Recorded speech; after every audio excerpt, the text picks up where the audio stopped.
কাশ্মীরে পাকিস্তানি ড্রোনের পরপর হানা, মিলল স্যাটেলাইট ফোনেরও সংকেত। ফের উত্তাল এলওসি, একসঙ্গে আকাশে 4 পাকিস্তানি ড্রোন উড়ল।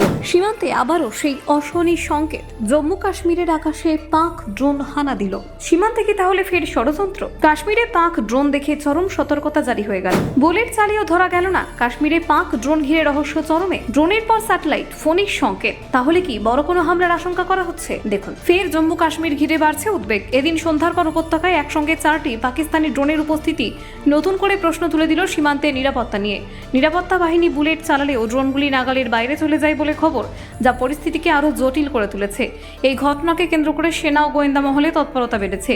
ড্রোনগুলির গতিবিধি লক্ষ্য করে আশঙ্কা করা হচ্ছে সীমান্তে ফের কোনো বড়সড় ষড়যন্ত্র বা অনুপ্রবেশের চেষ্টা হতে পারে।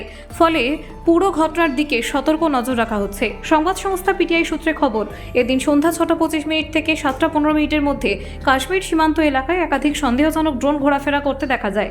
একসঙ্গে এতগুলি ড্রোন দেখা যাওয়ায় নিরাপত্তা সংক্রান্ত সংস্থাগুলি উদ্বেগ স্বাভাবিকভাবেই বেড়ে গেছে।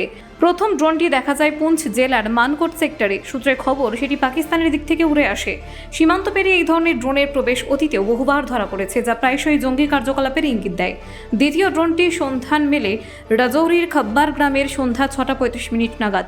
স্থানীয় বাসিন্দারা আকাশে সন্দেহজনক উড়ন্ত বস্তু শব্দ শুনে আতঙ্কিত হয়ে পড়েন। খবর পৌঁছাতে নিরাপত্তা বাহিনী ঘটনাস্থলে পৌঁছায়। একই সময় তৃতীয় ড্রোনটি দেখা যায় রাজৌরি নৌসেনা সেক্টরে নিয়ন্ত্রণ রেখা বরাবর। নিরাপত্তা বাহিনী মেশিন গান দিয়ে সেটিকে লক্ষ্য করে গুলি চালালেও ড্রোনটি দ্রুত এলাকা ছেড়ে চলে যায় বলে জানা গিয়েছে।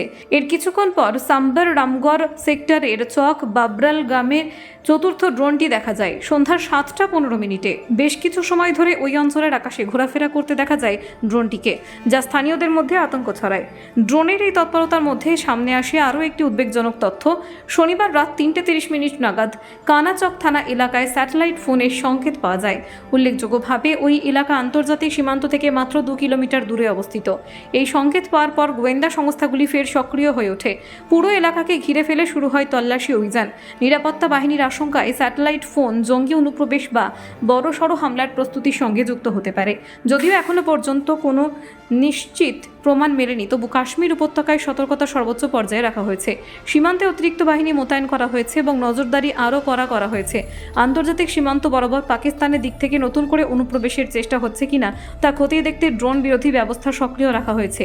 সেনা ও বিএসএফ যৌথভাবে বিভিন্ন স্পর্শকাতর এলাকায় নজরদারি চালাচ্ছে। নিরাপত্তা সূত্রের দাবি, সাম্প্রতিক সময়ে ড্রোনের মাধ্যমে অস্ত্র এবং মাদক পাচারের একাধিক ঘটনা সামনে এসেছে। সেই অভিজ্ঞতা থেকে এবার বিষয়টিকে হালকাভাবে নেওয়া হচ্ছে না। ব্যুরো রিপোর্ট, অজানার দেশে।